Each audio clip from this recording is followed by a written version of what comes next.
요한계시록 12장 1절에서 17절입니다. 키워드는 여자와 용, 승리하는 교회, 사랑하는 교회입니다.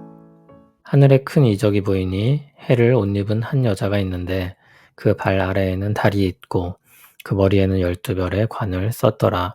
이 여자가 아이를 베어 해산하게 되매 아파서 애를 쓰며 부르짖더라. 하늘에 또 다른 이적이 보이니 보라 한 큰 붉은 용이 있어 머리가 7이요 뿔이 10이라. 그 여러 머리에 7 왕관이 있는데 그 꼬리가 하늘의 별 3분의 1을 끌어다가 땅에 던지더라. 용이 해산하려는 여자 앞에서 그가 해산하면 그 아이를 삼키고자 하더니 여자가 아들을 낳으니 이는 장차 철장으로 만국을 다스릴 남자라. 그 아이를 하나님 앞과 그 보좌 앞으로 올려가더라. 그 여자가 광야로 도망하매 거기서 1260일 동안 그를 양육하기 위하여 하나님께서 예비하신 곳이 있더라. 하늘에 전쟁이 있으니 미가엘과 그의 사자들이 용과 더불어 싸울세. 용과 그의 사자들도 싸우나 이기지 못하여 다시 하늘에서 그들이 있을 곳을 얻지 못한지라. 큰 용이 내쫓기니 옛뱀 곧 마귀라고도 하고 사탄이라고도 하며 온 천하를 꿰는 자라. 그가 땅으로 내쫓기니 그의 사자들도 그와 함께 내쫓기니라. 내가 또 들으니 하늘에 큰 음성이 있어 이르되 이제 우리 하나님의 구원과 능력과 나라와 또 그의 그리스도의 권세가 나타났으니 우리 형제들을 참소하던 자, 곧 우리 하나님 앞에서 밤낮 참소하던 자가 쫓겨났고 또 우리 형제들이 어린 양의 피와 자기들이 증언하는 말씀으로써 그를 이겼으니 그들은 죽기까지 자기들의 생명을 아끼지 아니하였도다. 그러므로 하늘과 그 가운데 거하는 자들은 즐거워하라. 그러나 땅과 바다는 화 있을진저 이는 마귀가 자기의 때가 얼마 남지 않은 줄을 알므로 크게 분내어 너희에게 내려왔음이라 하더라. 용이 자기가 땅으로 내쫓긴 것을 보고 남자를 낳은 여자를 박해하는지라. 그 여자가 큰 독수리의 2 날개를 받아 광야 자기 곳으로 날아가 거기서 그 뱀의 낯을 피하여 1때와 2때와 반때를 양육받음에 여자의 뒤에서 뱀이 그 입으로 물을 강같이 토하여 여자를 물에 떠나려 가게 하려 하되 땅이 여자를 놓아 그 입을 벌려 용의 입에서 토한 강물을 삼키니 용이 여자에게 분노하여 돌아가서 그 여자의 남은 자손 곧 하나님의 계명을 지키며 예수의 증거를 가진 자들과 더불어 싸우려고 바다 모래 위에 서 있더라. 아멘. 하늘에 큰 이적이 나타납니다. 해를 옷 입은 한 여자가 있다고 했습니다. 그 발 아래에는 달이 있습니다. 그 머리에는 12별의 관을 썼습니다. 이 여자는 하나님의 백성, 교회를 상징합니다. 12별의 관은 이스라엘 12지파 혹은 12사도를 상징합니다. 해를 옷 입고 달이 발 아래 있다는 것은 영광을 입은 모습을 나타냅니다. 그런데 이 여자가 아이를 베어 해산하게 되어 산통을 겪고 있습니다. 5절을 보면 여자가 아들을 낳게 되는데 장차 철장으로 만국을 다스릴 남자라고 했습니다. 다윗의 후손으로 오시는 그리스도를 뜻합니다. 3절을 보면 붉은 용이 나옵니다. 사탄을 가리킵니다. 머리가 7, 뿔이 10, 그 머리에 7 왕관이 있습니다. 그의 권세가 대단함을 나타내는데 하나님과 같이 높은 권세를 가진 것처럼 행세합니다. 하나님을 사칭하고 있는 것입니다. 꼬리로 하늘의 별 3분의 1을 끌어다가 땅에 던집니다. 아주 강력한 힘을 가지고 있습니다. 그러나 전부를 끌어올 힘은 없습니다. 스스로 뭐든지 할 수 있는 존재인 것처럼 자신을 나타내지만 하나님이 정하신 기간 가운데 제한적으로 행할 수 있을 뿐입니다. 그가 해산할 아기를 삼키려고 합니다. 메시아에 대한 방해를 뜻합니다. 헤롯이 아기들을 사륙한 일이나 주님에 대한 모든 핍박들과 연관됩니다. 한편 태어난 아들은 하나님 앞 그 보좌 앞으로 올려갑니다. 영광의 권세의 자리로 올려지신 것입니다. 그리스도께서 하늘로 올라가시고 여자는 마귀의 핍박을 피해 광야로 도망합니다. 거기서 1260일 동안 있습니다. 3년 반의 기간입니다. 재림 직전에 있을 7년 대환난에서 전반기 3년 반의 때입니다. 그때 주님의 교회가 핍박을 피해 도망갑니다. 하나님은 그들을 예비하신 곳으로 이끄시고 그들을 양육하십니다. 핍박을 받는 이 시기는 교회가 하나님의 손에서 벗어난 때가 아니라 여전히 하나님의 보살핌을 받는 때입니다. 교회는 어찌할 도리가 없어서 피하는데 하나님은 그들을 위해 예비하신 곳을 제공하시고 거기서 그들이 견디게 하시고 강하게 하십니다. 이러한 일들의 이면에는 하늘의 영적 전쟁이 있습니다. 7절부터 그 내용이 나옵니다.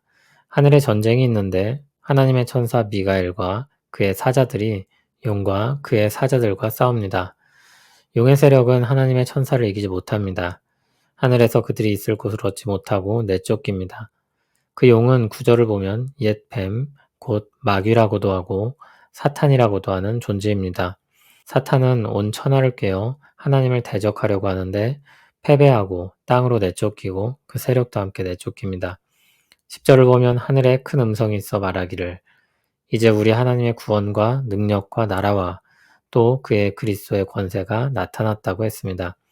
하나님의 구원과 능력과 나라와 그리스도의 권세로 사탄의 세력이 쫓겨난 것입니다.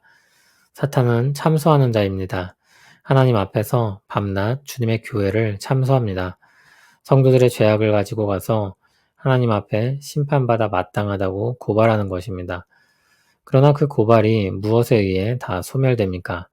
그리스도께서 십자가에서 죽으심으로 말미암아 그 모든 참소가 무의미해집니다. 주님이 우리가 받을 형벌을 다 받으셨고 그리스도 안에 있는 우리는 무죄한 자가 되었습니다.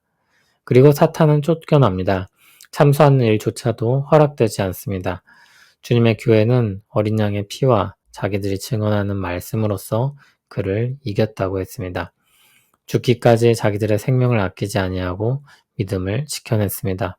성도들은 순교의 정신으로 모든 어려움을 견뎌냅니다. 그 승리로 말미암아 하늘에는 즐거움이 가득합니다. 그러나 땅과 바다는 화가 있을 것이라고 합니다. 땅과 바다는 사탄에게 속한 것을 나타냅니다. 마귀가 자기의 때가 얼마 남지 않은 줄을 알고 크게 분내어 땅과 바다에 있는 사람들에게 내려갔습니다. 영화 같은 데를 보면 조직폭력배의 두목이 뜻대로 되지 않을 때 분을 못 참고 자기 부하들을 해하는 모습이 나옵니다. 마치 그것처럼 마귀는 얼마 남지 않은 때 자기 분을 분출하기 위해 땅으로 내려갑니다. 13절은 6절에서 이어지는 내용입니다. 하늘에서 벌어진 마귀의 패배로 인해 땅과 바다로 마귀가 내쫓겼습니다. 마귀가 내쫓겨 땅으로 내쫓긴 정황 가운데 벌어지는 일이 13절부터 나옵니다. 마귀가 그렇게 자기 땅으로 내쫓기자 남자를 낳은 여자, 주님의 교회를 박해합니다. 그를 피해 여자가 광야로 도망했다고 했었습니다. 그 장면을 좀 더 자세히 보여줍니다. 여자가 큰 독수리의 두 날개를 받아 광야 자기 곳으로 날아가 거기서 그 뱀의 낯을 피하여 한 때와 두 때와 반 때를 양육받습니다. 뱀은 포기하지 않고 여자의 뒤에서 물을 강같이 토해 여자를 물에서 떠내려가게 하려고 합니다. 그러나 땅이 여자를 도와 그 입을 벌려 용의 입에서 토한 강물을 삼킵니다. 하나님의 도우심으로 말미암은 은혜입니다. 마치 애굽에서 이스라엘을 광야로 피신시키고 보호하신 것처럼 마지막 때 주님의 교회를 그렇게 보살피시는 것입니다. 그러나 용은 끝까지 발악을 합니다. 분노하여 여자에게 가서 여자의 남은 자손 곧 하나님의 계명을 지키며 예수의 증거를 가진 자들과 더불어 싸우려고 합니다. 싸움에 대한 내용이 내일 본문에 더 나오게 될 것입니다. 교회를 향한 마귀의 집요하고 강력한 핍박이 있습니다. 그러나 그의 힘과 권세는 제한적이며 하늘에서 주님의 천사들에게 패배합니다. 그리고 주님이 재림하시기 전 길지 않은 기간 동안 자기에게 속한 자들에게 분노를 분출하고 또 주님의 교회를 끝까지 핍박합니다. 그러나 우리가 이러한 환상들을 보면서 두려워하지 않는 것은 하나님이 언제나 우리를 보살피고 계시기 때문입니다. 요한계시록이 성도들에게 하늘의 일과 장래 일들에 대해 알려주는 것은 하나님이 권세와 능력으로 자기 백성을 도우심을 알게 하기 위함입니다. 마귀의 권세에 두려워 떨게 하기 위함이 아니라 우리가 받은 은혜가 얼마나 큰지 깨닫고 모든 것을 견디고 이기게 하기 위함입니다. 우리는 요한계시록을 읽으면서 사탄과 그에 속한 세력들이 악으로 치닫고 그들과 끝까지 싸워야 할 싸움이 있음을 알되 하나님께서 우리와 함께 하시며 승리하게 하실 것을 또한 기억해야 할 것입니다. 우리는 그 은혜 가운데 강해지고 견디고 이길 것입니다. 주님의 교회가 승리하다는 것을 새기길 바랍니다. 주님께서 이제 우리를 종이라 하지 아니하고 친구라 하셨습니다. 그래서 주님은 우리에게 하나님의 뜻을 알게 하십니다. 주님은 우리가 세상에 속하지 않음을 알게 하십니다. 또한 우리를 통해 주님의 사랑을 나타내기를 기뻐하셨습니다. 그러나 그 일들이 평화로운 가운데 이루어지지 않고 사탄과 그에 속한 자들로부터 미움을 받는 가운데 이루어집니다. 주님은 그것을 또한 알게 하십니다. 그러나 그로 인해 두려움에 빠지게 하지 않으시고 우리와 함께 하심으로 견디고 이기게 하십니다. 주 안에 있는 우리는 견디기에 급급하게 사는 것 이상으로 살 것입니다. 끝까지 주님이 우리를 사랑하신 것처럼 우리도 끝까지 주님의 사랑으로 사랑하며 살 것입니다. 그렇게 주님의 백성임을 드러내며 사는 우리 모두 되길 바랍니다. 우리가 전능하신 하나님께 속했음을 믿습니다. 그리스도께서 우리를 위해 피 흘려 죽으시고 우리 모든 죄를 도말하심을 믿습니다. 우리와 영원히 함께 하시며 우리를 보살펴 박해를 견디고 이기게 하심을 믿습니다. 주님의 보호 아래 우리는 견고할 것입니다. 주님의 신실하신 은혜 가운데 살 것입니다. 감사하며 찬양합니다. 주님의 뜻을 새기며 더욱 사랑하며 살기 원합니다. 마지막 날이 가까워올수록 더욱 그러하길 원합니다.